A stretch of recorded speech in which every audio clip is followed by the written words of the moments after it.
Shikues të nderuar, përshëndetje, mirë se takohemi së bashku në emisionin Informohu edhe ti.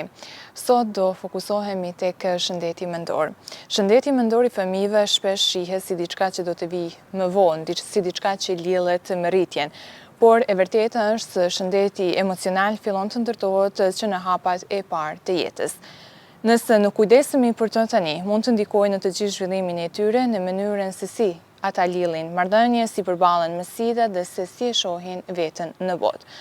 Pra, do flasim pikërisht për këtë temë, për shëndetin mendor të fëmijëve dhe për mënyra se si mund t'i ndihmojmë ata të rriten të fortë, jo vetëm fizikisht, por edhe emocionalisht. E ftuara jonë është psikologe Suela Kaca, profesoreshe psikologjisë në shkollën e mesme të Ulqinit, Bashkim Lev Vllazërim, dhe drejtoreshe e kopshtit Xixllonia. Me përvojën e saj do të përpiqemi të kuptojmë më mirë si mund të krijojmë një ambient ku fëmijët të ndihen të ndëgjuar, të kuptuar dhe të mbështetur.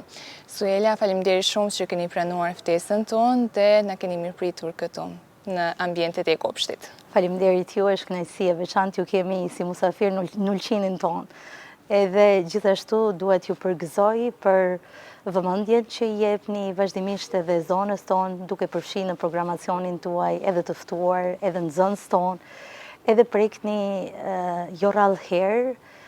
tema që janë mjaft aktuale dhe shumë të rëndësishme dhe të dobishme për të sjellë në vëmendjen e opinionit publik. Atëherë, siç thuhet shpesh, nuk ka shëndet të mirë pa shëndet mendor, dhe kjo vlen edhe për më të vegjëlit. Unë duhet të di se sa mendohet dhe flitet realisht për shëndetin e tyre mendor dhe pse është kaq i rëndësishëm. Shëndeti mendor shkon paralelisht me shëndetin fizik. Megjithse rrallëherë balancohen edhe i jepet të njëjta peshë, më shpesh preokupohemi për çështje të shëndetit fizik që mbase shpeshherë janë më të dukshme dhe më të prekshme, edhe anashkalojmë problematika të ndryshme të shëndetit mendor që përfshin mirëqenien tonë psikologjike, mirëqenien tonë emocionale dhe mirëqenien sociale. Pra, sepse i tillë shëndeti mendor është sinonimi i të gjithë mirëqenies së përgjithshme psikologjike, emocionale dhe sociale për të gjitha grup moshat, duke përfshirë këtu edhe grup moshën më të re, grup moshën e fëmijëve, të cilët në vitet e para të jetës fillojnë e formojnë dhe ngrenë bazat edhe themelet e zhvillimit të tyre social, e zhvillimit të tyre emocional, që në vitet e hershme ato mësojnë të kuptojnë emocionet, mësojnë të shprehen emocionet, mësojnë të ndërtojnë marrëdhënie të mira me të tjerët përmes modeleve, përmes mësimeve, përmes përvojave të tyre jetësore, dhe pse jo, edhe synimi i një shëndetit mirë mendor është edhe që të arrijmë të i kalojmë sfidat e secilës fazë të zhvillimit në mënyrën më të suksesshme të mundshme, në mënyrë që të ndërtojmë marrëdhënie të shëndetshme dhe të ndërtojmë një jetesë të mirë. Çfarë do të thotë të kemi një fëmijë emocional të shëndetshëm? Një fëmijë emocional i shëndetshëm është një fëmijë që vjen prej një mjedisi familjar të sigurt, një mjedisi familjar që është rritur me dashuri, është rritur i vlerësuar për atë që është rritur me modele të mira, edhe është rritur me përkujdesjen, me afërsinë që i duhet për të zhvilluar si personalitet. Dhe mbi të gjitha një fëmijë që shumë lehtë është i lumtur, kënaqet, ka shoqëri, nuk ka frikra, nuk ka ankth, nuk ka problematika që i ndërhyjnë në funksionimin e tij të përditshme, në jetën e tij të përditshme, krijon marrëdhënie të sigurta me të tjerët në bazë të besimit dhe dashurisë që ka marrë prej ambientit familjar, edhe sepse dihet që baza për socializim merret nga faktori familjes. Aty është vatra e socializimit, aty fillojnë fëmijët të formohen, të marrin mësimet e para, mbështetjen e parë, dashurinë e pakushtëzuar e pakufishme, që pastaj vazhdon me institucionet parashkollore, me institucionet shkollore dhe për cilët në çdo fazë të jetës edhe të zhvillimit të tyre me njerëz që edhe me grupin, me rrethin shoqëror që do ta mbështesin dhe do të ndikojnë në jetën e tyre në vazhdim. Duke ditur se keni një përvojë të gjatë do të thotë me fëmijët, unë duhet të di se si dalloni ata fëmijë që të them kanë nevojë më shumë për mbështetje emocionale. Unë nga backgroundi jam psikologe shkollore, që në vitin 2013 jam e angazhuar në kopshtin nxitëllor dhe janë plot 12 vite punë me grup moshën e fëmijëve parashkollor 1 deri në 6 vjet. Shpeshherë nuk është e lehtë të kuptohen problematikat e shëndetit mendor, sepse ka raste që janë shumë të dukshme, ka raste që kamuflohen edhe që nuk mund t'i dallosh me shikimin e parë, me syrin e parë, por shpeshherë fëmijët që manifestojnë problematika të ndryshme të shëndetit mendor mund t'i dallosh në shprehjen e emocioneve, në pasiguri që kanë, në nervozizëm, ndoshta nganjëherë manifestohet në një ndryshim të sjelljes, në komunikimin që kanë me shokët, në shfaqje të ndonjë agresiviteti. Shpeshherë problematikat e ndryshme të shëndetit mendor vrehen edhe në ndryshimet në rutinën e të ushqyerit, në humbjen e oreksit, ndoshta në problemet me gjumin, por mbi të gjitha, mbasi tek ne kalojnë kohën e paradites, në shpeshherë e vërejmë ngarkesën dhe problematikat e shëndetit mendor kur ata kanë vështirësi në marrëdhëniet me shokët, shfaqin ndonjë agresivitet, ose në anën tjetër e kundërta që janë pak si të izoluar, nuk shoqërohen, mbyllen në vete, nuk shprehen me të tjerët. Janë disa shenjës që shpeshherë janë si indikator që aty mund të ketë ndodhur diçka, edhe është koha që ndoshta të bashkëbisedosh me prindin për ndryshime që kanë pësuar në sjelljen që kemi pa tek sjellja e fëmijëve dhe të gjejmë bashkarisht edhe ku mund të jetë burimi i këtij shqetësimi, i këtij nervoze, i kësaj sjellje që ne nuk e kemi vrejt më herët tek fëmijët. Dhe mendoni se mënyra se si trajtohen në fëmijëri do të thotë mund të ndikojnë në jetën e tyre të mëvonshme? Sa më herët të identifikohen problematikat, sa më herët të adresohen ato në rrugën e duhur, aq më lehtë bëhet edhe trajtimi i tyre. Aq më lehtë bëhet edhe trajtimi i tyre. Kur ti gjen burimin e shkakut e kësaj problematikës, atëherë është më lehtë edhe ta trajtosh atë.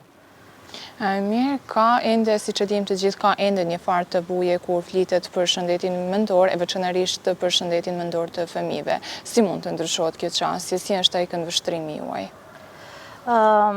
Të flasësh për çështjet të shëndetit mendor, faktikisht akoma ka mbetur një çështje që nuk është e lehtë të diskutohet.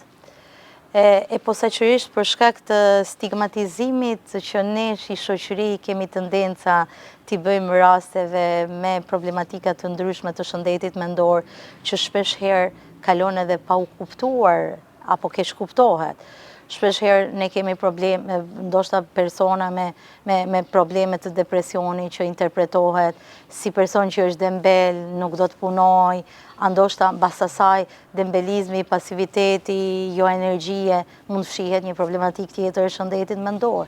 Ne kemi më lehtë të flasim për problematikat e shëndetit mendor kur ata janë shumë të dukshme. Na ka dalë situata jashtë kontrollit dhe e shohim që nuk kemi rrugëzidhje tjetër, por patjetër duhet të adresojmë dhe duhet të fokusohemi në atë pjesë. E deri në atë pikë, deri kur mbërrim në këtë pikë, ne kemi atë tendencën të arsyetojmë që jo është një situatë momentale, se shpesh herë problematikat e shëndetit mendor nuk e kemi të lehtë t'i ndajmë prej ngarkesave emocionale të jetës së përditshme. sepse ne na ndodh që secili prej nesh kemi ngarkesa emocionale. Njerëz të zakonshëm edhe përjetojnë stres, edhe përjetojnë ankth, po ka situata paniku, po ka situata që ndoshta prej përjetimeve ndoshta traumatike në jetë, po përjeton edhe ndonjë simptom të stresit post-traumatik. Po, nga njëherë përjetojmë simptomat të ndryshme, përjetimet të ndryshme që jo domosdoshmërisht mund të fshehen në vetë një problematik të thellë të shëndetit mendor, sepse shpesh herë stresi është një situatë një shoqërues i përditshëm i jetës tonë, të përditshme, ngarkohemi me stres, frustrohemi kur nuk arrijmë të realizojmë qëllimet tona, edhe shpesh herë kjo në jetën tonë përditshme është e zakonshme, por në momentin kur këto doza të stresit ndikojnë, zgjasin për një kohë pak më të gjatë, fillojnë e ndikojnë në jetesën tonë, në funksionimin tonë të përditshëm, në marrëdhëniet që ndërtojmë me të tjerët, në angazhimin tonë në punë, atëherë, apo kur ata pas një kohë edhe përkeqësohen, është momenti i duhur për të reflektuar për me pa që diçka nuk shkon në shëndetin tonë mendor dhe shkoha të konsultohemi profesionist të shëndetit mendor, qoftë psikologu, qoftë psikiatri, në mënyrë që të këshillojmë dhe të adresojmë ku duhet problematike. Mirë, unë duhet të di sa i përket kopshtit, do të thotë se si ndikon ambienti i kopshtit në mirëqenien emocionale të fëmijës. Ambienti i kopshtit edhe vitet e kaluara këtu në kopsht përbëjnë themelet për zhvillimin socio-emocional të fëmijëve. Një ambient që është i sigurt, një ambient i pastër, një ambient i ngrohtë, një ambient mbështetës, luan një rol jashtëzakonisht të rëndësishëm në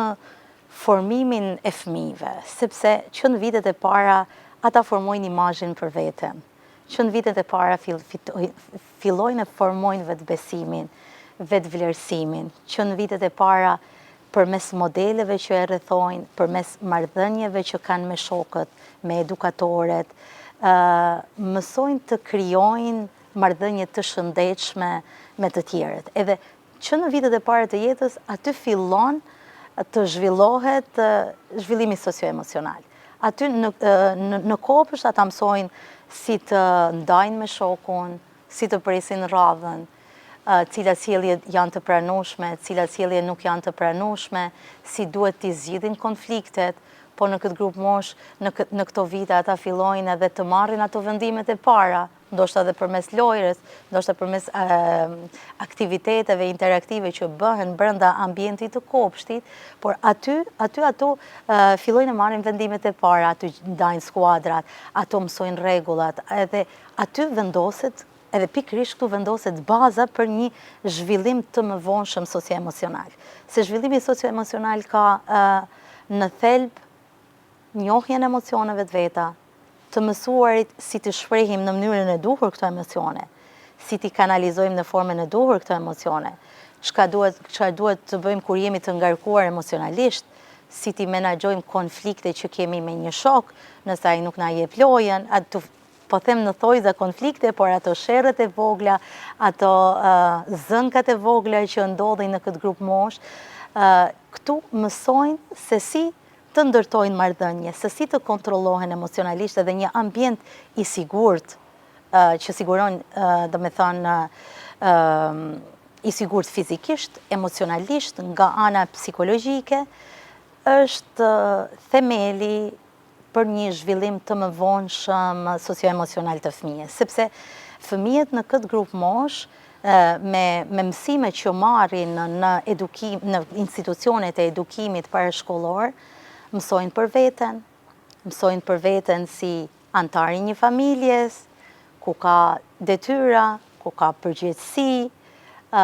ku ka rregulla dhe norma si do të sillesh, mësojnë për veten si antar të komunitetit, të rrethit tonë, të qytetit tonë, se si të respektojmë tjetrin, të respektojmë zënsin që duket ndryshe, edhe këto përvojat i ofron vetëm edukimi parashkollor, sepse në shtëpi me gjithë vëmendjen, me gjithë përkujdesin, me gjithë dashurinë, me gjitha të mirë që mund të ofrojë një ambient i sigurt dhe mbështetës familjar, nuk e plotëson këtë nevojën që ka fëmia për të socializuar, për të shoqëru, për të mësuar rregullat të komunikimit, të ndërtimit të marrëdhënieve të tjera. Edhe pikërisht ambienti ideal janë institucionet parashkollore, ku me larmishmërinë, me grupet diverse të fëmijëve, fëmijët mësojnë të njohin, të shoqërohen, të komunikojnë, të ndërtojnë marrëdhëniet e duhura, që janë bazat për zhvillimin e tyre të mëvonshëm socio-emocional. Por në shtëpi, krahasat dashurisë dhe ngrohtësisë që na ofrojnë prindrit, do të thotë kemi edhe komunikimin me prindër, që është një hal kyçe këtu. Dua të di se si mund të motivojmë prindrit që të jenë më të hapur dhe bashkëpunues kur flasim për sfidat emocionale të fëmijëve. Të flasësh për sfidat emocionale të fëmijëve si një aspekt se edhe i tema boshtë e diskutimit të sotëm është shumë e rëndësishme. Të flasësh në shtëpi, por të flasësh edhe apo të adresosh edhe në ambientet e institucioneve të tjera. Por thelbi fillon, baza e merret në familje dhe në shtëpi. Një këshill, sugjerim për prindërit është që t'jenë aty afër për t'i dëgjuar edhe për t'i kuptuar fëmijët. Fëmijët kanë nevojë me pas vëmendjen e më të rriturit. Kur ata ndihen se dikush i dëgjon, kur ata e ndjejnë se dikush i kupton, e kanë më të lehtë me përballu çfarë do lloj vështirësie me të cilën ata përballen. Edhe nganjëherë të qenit empatik me fëmijët tonë është çelësi i gjithçkaje. Sepse nga që fëmijët i përkasin një niveli, një grup moshe tjetër, një niveli tjetër zhvillimit emocional, psikologjik, që nuk e kanë as pjekurinë e duhur për t'i kuptuar në formën si i kuptojnë më të rritur i çështjet e ndryshme, këtu pastaj është ai ngërçja dhe është ai vështirësia që shpesh herë ne si prindër ngutemi, ta neglizhojmë ato, ta minimizojmë, ta zvoglojmë atë problematike në fëmijës, që për të mund të jetë një problematik shumë e madhe, sepse ai nuk e ka as pjekurinë emocionale që ta adresoj si duhet, ta tejkaloj, edhe unë them që prindi njëherë duhet jetë aty për ta dëgjuar, edhe për ta kuptuar, edhe për ta mbështetur emocionalisht, për t'i thënë që gjithmonë unë jam këtu, edhe ti kur gabon, do t'i kalojmë bashkë, edhe unë si prind gaboj, pra ta dëgjojnë edhe t'i japin mbështetje absolute në çdo gjë që fëmia ka nevojë ta diskutojë, se kur fëmia ndihet i lirë të bisedojë në familje, ai ndihet njëkohësisht edhe i vlerësuar, edhe ndihet si pjesë e rëndësishme, si hallkë e rëndësishme e familjes. Por a mendoni se ndikon mënyra se si prindrit përballojnë ndjenjat e tyre, se ndikon do të thotë tek fëmia se si ata do menaxhojnë emocionet? Pa diskutim që po. Fëmia më tepër se sa përmes fjalëve mëson përmes modeleve. Edhe janë pikërisht modele që ofrojnë prindrit në familje, që do të bëhen mësimet e ardhshme për fëmijët. Mënyra se si prindi komunikon me fëmijën, mënyra se si prindi komunikon me anëtarët e familjes, mënyra se si prindi vetë e përballon stresin, e përballon frustrimin, mënyra se si prindi i zgjidh konfliktet, do të shërbej si model edhe si një mësim që do të merret edhe prej fëmijët, sepse fëmijët mësojnë përmes modeleve. Dhe aq më tepër, kur këto modele janë njerëz të afërt për ta, janë njerëz të dashur për ta, edhe ndikimi është edhe më i madh dhe ato do mësojnë më tepër përmes modelit. Modelet në shtëpi, modeleve në kopshtë, në shkollë, në shoqëri. Po sa i përket të ndryshimit të ambientit, ndoshta nga ajo faza kur kalojnë nga kopshti në shkollë, por të them edhe në situata të vështira që na has vetjeta, të them se si mund të ndihmojmë fëmijëve në një farë mënyre këtu sa i përket shëndetit mendor. Faktikisht secila grup mosh ka problematikat apo aspektet të veçanta apo sfidat me të cilet përballen fëmijët në grup moshat të caktuara. Nëse te grup moshat më të vogla problemi më i madh është një zënk me vllain, një zënk me shokun, me shoqen, nuk dola i pari në lojë që mundet me qenë shumë fatale për fëmijën që e përballon aq shkeq që unë nuk e fitova lojën. Me rritje, me ndryshim, sfidat bëhen më të vështira, problematikat ndryshojnë, por kjo gjithsesi mënyra se si ne do t'i tejkalojmë, do të qasemi, do të përballemi me problematikat në grup mosha të ndryshme, varet në mënyrë të veçantë pjekuria, të specifikat e moshës, varet në mënyrë të veçantë nga komunikimi në familje dhe mbështetja familjare që ka fëmia, edhe rrethi mbështetës shoqëror, që janë faktor mbrojtës për çdo lloj problematike me të cilët mundet mu përballë fëmia. Pra, në çdo lloj problemi, konflikti, qofshin edhe këta probleme të shëndetit mendor, një rreth mbështetës familjar, një rreth mbështetës shoqëror, ku fëmia është i lirë, fëmia i rrit adoleshenti është i lirë me fol problematiken, me bisedu, me marrë mendime prej të tjerëve. Pra, rrethi mbështetës është gjithmonë një faktor mbrojtës ndaj çfarë do lloj problematike dhe ndaj përballjes edhe me probleme të shëndetit mendor. Se shpesh herë kur ne guxojmë të flasim me rrethin ton, na marrim guximin që për një incident, për një problematik, për një rast dhune, për një rast mbullizmi, për një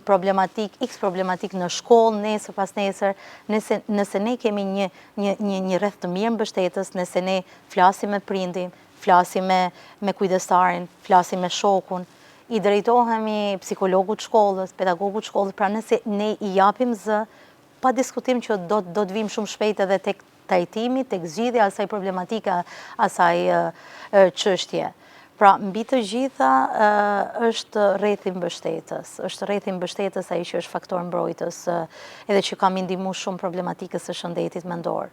Edhe mbi të gjitha, sot është koha që të vetëdijsohemi edhe të ndërgjegjësohemi që nuk është marrë, nuk është turp që të flasim haptas për problematika që lidhen me shëndetin tonë mendor, që është po aq i rëndësishëm për të mos thënë edhe më i rëndësishëm se shëndeti fizik, kur them edhe më i rëndësishëm duke ditë edhe lidhjen e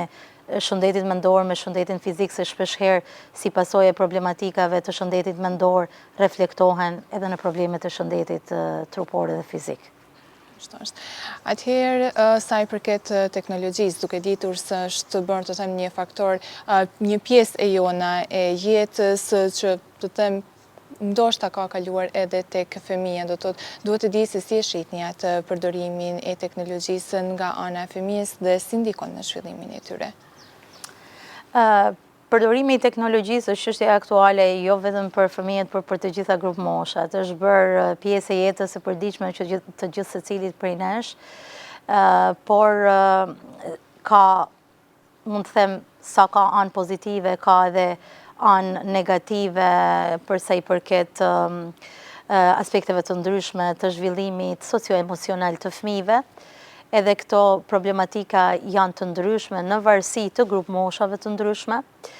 Bëhet çështje alarmante dhe problematike kur ne e tejkalojmë dhe abuzojmë me përdorimin e tepruar të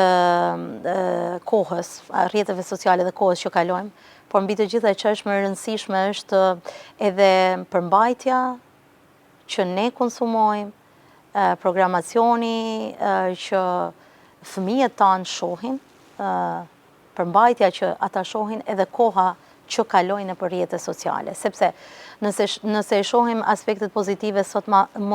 ka aspekte të shumta pozitive, sot ka një lehtësim të ardhja deri te informacioni, edhe për qëllime të studimit, të mësimit. Sot fëmijët dinë shumë më tepër, kanë informacione nga fushat të ndryshme,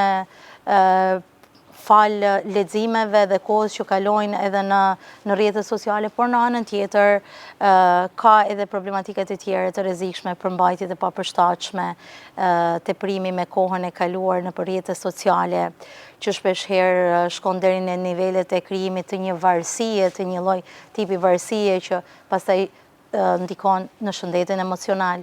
po ndikon në mënyrën e të ushqyerit, në rutinën e gjumit, në prishjen e një lloj balance dhe një plani ditor për të cilin grupmoshat më të reja kanë shumë nevojë që të kenë një plan të detajuar për kohën, sa do të kalojnë në mësim, sa do të kalojnë me shoqëri, sa do të kalojnë në rrjetet sociale, në mënyrë që të flasim për një shëndet, për një jetesë të shëndetshme, të flasim për një shëndet të ekuilibruar mendor, edhe pa pasoja pastaj edhe në tejkalimin e orarit edhe me pasoja pastaj në shëndetin fizik. Dhe si mendoni se mund të menaxhohet kjo? Do të mendoni se duhet kufizuar atë ekspozimin ndaj ekraneve? Pa diskutim që duhet të bëhet një plan ditor edhe të kufizohet koha që fëmijët edhe të rinjtë të gjitha grup moshave kalojnë para smartphone-ve, para laptopve apo këto pjesë pajisjeve teknologjike. Nëse ne ekuilibrojmë aktivitetet ditore, edhe nëse ne arrim t'i angazhojmë fëmijët në aktivitetet sportive, në aktivitetet jo shkollore, në aktivitetet shkollore, nëse e mbushim kohën e tyre me aktivitete, besoj që e zvoglojmë pak atë nevojën që të qëndrojnë patjetër para smartphone-ve. Mirë, ti Suela, në përvojën tuaj, cilat janë gabimet më të zakonshme që bëjmë ne si të rritur kur përpiqemi të ngushtojmë ose ndihmojmë një fëmijë? Gabimet më të zakonshme, nuk është që ka ndonjë formulë të posaçme kur vjen puna tek çështjet e edukimit, sepse në përgjithësi prindrit me dëshirën, me vullnetin për të bërë më të mirën për fëmijët e tyre, shpeshherë ndoshta edhe pa vetdije mund të gabojnë në çështje të ndryshme të edukimit, edhe kjo është e pashmangshme, sepse shpeshherë edhe përvoja si prind, sidomos kjo ndodh edhe kur për herë të parë bëhesh prind, edhe për ty është përvojë e re, edhe ti nuk e din si duhet të sillesh, por mund të them që jo domosdoshmërisht që kjo të lehtësohet me fëmijën e dytë ose me fëmijën e tretë, sepse shpeshherë fëmijët janë temperamente të ndryshme, kanë karaktere të ndryshme që diktojnë qasje të ndryshme në edukim, në varësi të temperamentit që ka fëmija, në varësi edhe të ndjeshmërisë emocionale që ka, por mbi të gjitha prindrit duhet të jenë aty për të ofru mbështetje, për të dëgju, që e bisedova më herët, për t'i dëgju fëmijët, për t'i ofru mbështetje, por mbi të gjitha diçka që nuk na lë të gabojmë, është nëse vendosim rregulla, nëse vendosim disa rregulla të përbashkëta në familje, edhe mbi të gjitha një ndër gabime që mendoj që shpesh i bëjmë si prindër, është edhe krahasimi ndërmjet fëmijëve. Shpesh herë kemi të pashmangshme të krahasojmë fëmijët me njëri tjetrin, jo po vllai më i madh kështu, jo po motra kështu, jo po tjetri kështu. Pra, mendoj që këto janë gabime që duhet të shmangim. Të mos bëjmë krahasime, të mos kemi të njëjtën qasje, megjithëse mund të jenë fëmijët e të njëjtës familje, po janë karaktere të ndryshme, temperamente të ndryshme që dojnë edhe qasje të ndryshme sa i përket aspektit të edukimit të tyre, por mbi të gjitha t'i dëgjojmë, t'i vlerësojmë, edhe të jemi mbështetja e tyre më e madhe në rrugën e tyre të zhvillimit si personalitet. Shpresoj se prindrit do të dëgjojnë edhe këto këshilla nga ju. çfarë vërtet mendoj se janë këshilla shumë të vlefshme dhe duhet rritur ai ndërgjegjësimi sa i përket shëndetit mendor e sidomos të fëmijëve. Kemi folur paksa pra përmendur shëndetin mendor, rëndësinë e shëndetit mendor, por sa i përket asaj qasjes pra si ndryshon kur ato hyjnë në periudhën e adoleshencës, do të thotë cilat janë sfidat më të mëdha që shfaqen në këtë fazë. Po se cilat grup moshi ka specifikat e veta. Në moshën e adoleshencës është një periudhë mjaft delikate që ata fëmijët përjetojnë ndryshim edhe zhvillim të madh si fizik, si emocional, si psikologjik. Është ajo faza e kalimit prej fëmijërisë që nuk janë as fëmijë tashmë, por as të rritur, të pjekur. Është ajo faza ku ata ndërtojnë identitetin e vetë, përkatësinë në grupe të ndryshme shoqërore. Është ajo faza që paksa largohen me prindin edhe afrohen më tepër me grupet me shoqërinë, pjesa ku një kohë të konsiderueshme e kalojnë me shoqërinë e shkollës, në shkollë, edhe këtu hyn pastaj edhe roli i mësimdhënësve, i profesorëve, të cilët janë të parët në front, ata që shohin tashmë edhe më parë se prindi problemet e ndryshme me të cilat ballafaqohen në këtë fazë. Ndryshimet në sjellje, mbylljet në vetvete,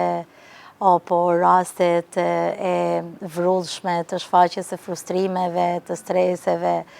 edhe të ndryshimeve të mëdhaja. Janë tashmë mësimdhënësit ata që janë të parë që i vrejnë, edhe që duhet pastaj të gjenden afër prindit, afër nxënësit, në mënyrë që të kuptojnë problematikat të ndryshme edhe t'i qasen këtyre problematikave që tashmë kanë të bëjnë me jetën e tyre shkollore, me problemet e pranimit shoqëri, shpeshherë të fenomene shumë aktuale, nganjëherë kemi në format e ndryshme të bullizmit, të përjashtimit shoqëror, që manifestohen edhe me izolim, me mbyllje, shpeshherë nxënës që nëse nuk marrin ndihmën edhe mbështetjen e nevojshme, përjetojnë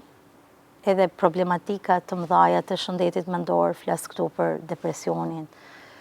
Shpeshherë në këtë fazën e adoleshencës na paraqitet edhe çrregullimet e ankthit të përgjithshëm, çrregullimet e depresionit mbi të gjitha, por kena raste nganjëherë kur ndihen të papranueshëm në shoqëri, jo anoreksia, jo problemet me vetbesimin, me vlerësimin që kanë për veten, që nëse nuk trajtohen si duhen, mundet me marrë për masa më të mëdha që do të kërkojnë pastaj një trajtim më të gjatë edhe më serioz në mënyrë që të tejkalohen këto problematika. Po sa e vështirë është për ta në këtë fazë që të shprehin ndjenjat e tyre?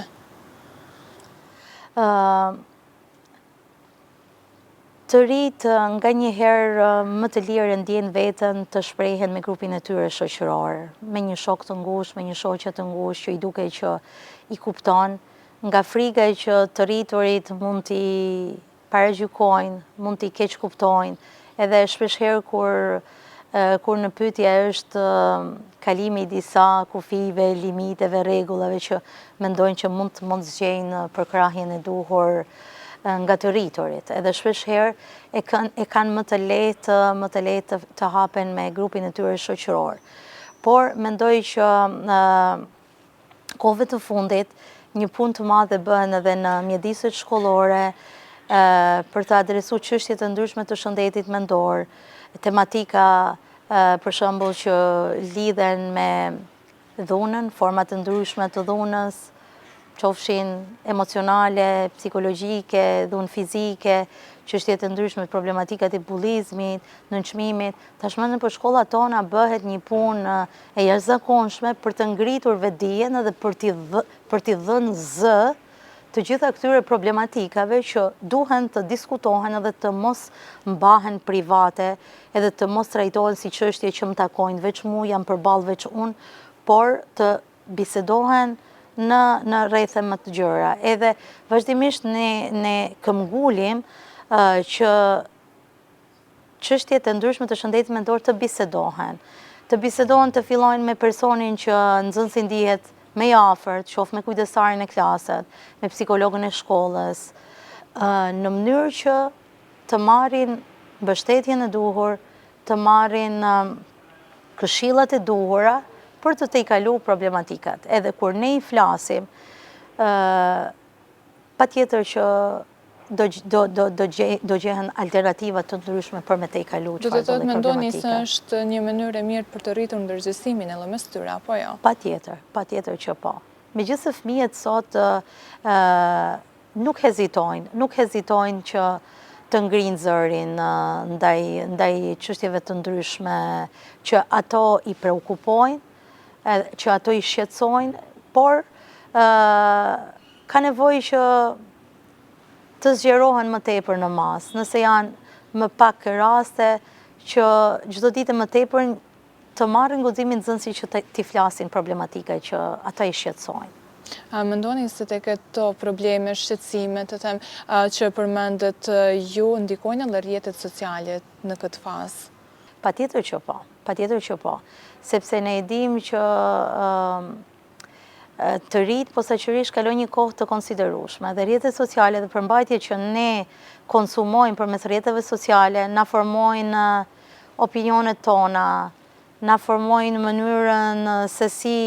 e konceptojmë realitetin, si i vlerësojmë realitetet tona, si i ndërtojmë marrëdhëniet tona, çka është e pranueshme dhe çka nuk është e pranueshme. Edhe këtu mund të përmendi që nëse fëmijët mësojnë për modeleve, disa modele që na ofrohen janë edhe përmes rrjeteve sociale, fëmijët edhe përmes rrjeteve sociale, përmes modeleve që ata shohin aty, formësojnë edhe personalitetin e vet dhe karakterin e vet, formësojnë qëndrime për çështje të ndryshme që pa diskutim në mënyrë direkte ose indirekte i marrin në ndikimin e përmbajtjeve që ne konsumojmë në rrjetet sociale, edhe në mediat. Si mund t'i ndihmojmë të rinjt të ndërtojnë vetbesim dhe të kujdesen për shëndetin e tyre mendor në një kohë shumë të shpejtë, në një kohë do të thotë siç e shihni edhe ju vetë? Ndërtimi i vetbesimit do një jetë të tërë. Nuk mund të ndërtohet në një kohë shumë të shpejtë, por mendoj nëse funksionojnë si duhet të gjitha hallkat në këtë procesin ton të socializimit edhe të formimit ton si personalitet, besoj që edhe në këtë formë i ndihmojmë të rinjt e sotëm që të ndërtojnë një personalitet të shëndosh. Kur them nëse funksionojnë hallkat, do me thënë nëse fëmia rritet në një ambient të sigurt, të mbështetës, mbrojtës në familje, nëse fëmia në institucionet parashkollore gjen një mjedis të sigurt, plot dashuri, në një mjedis që do të shërbej për rritjen e tij emocionale, për zhvillimin e tij social, kur them këtu me aktivitetet, me modelet e mira, me ofrimin e një mbështetje edhe në punën tonë të përditshme me këto fëmijë, sepse diçka që më pëlqen shumë tek ana e punës me fëmijë është sepse është një punë shumë motivuese dhe shumë shpërblyese, por mbi të gjitha që kërkon që ti të bëhesh modeli më i mirë i vetvetes, në mënyrë që të jesh modeli i mirë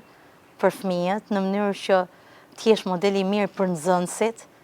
Pra, vazhdimisht puna jonë e kërkon që ti për vetë të perfeksionohesh edhe të jesh modeli më i mirë për ta. Edhe nëse fëmijët të marrin modele të mira në familje, nëse fëmijët gjejnë një ambient të sigurt, të mbështetës që do t'i ndihmojë zhvillimit të tyre në institucionet parashkollore, nëse fëmijët në institucionet tona shkollore gjejnë mbështetjen e duhur prej mësimdhënësve, gjejnë mirëkuptimin, ku ata i shohin se fundit edukatori, po pastaj mësimdhënësi, bëhet si prindi i dytë për fëmijën. Ty të mbështetet, nxënësi të mbështetet për çfarëdo lloj problematike, edhe nëse ne arrijmë të jemi modeli më i mirë për ta, ti kuptojmë,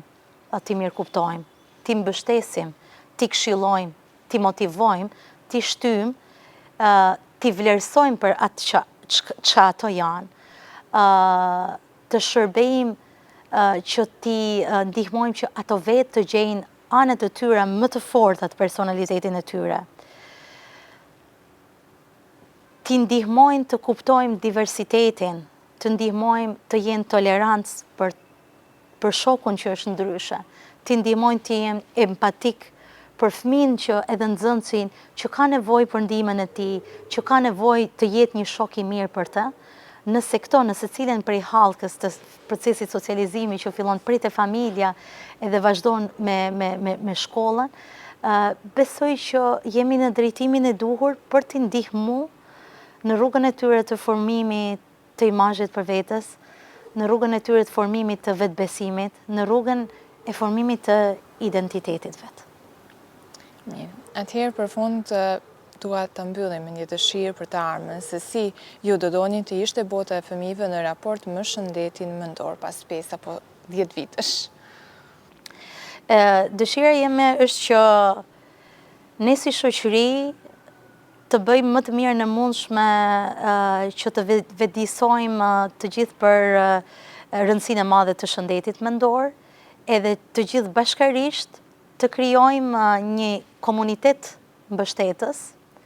një komunitet bashkëpunues, një komunitet që do t'i ofronte më të mirë gjeneratave të ardhshme.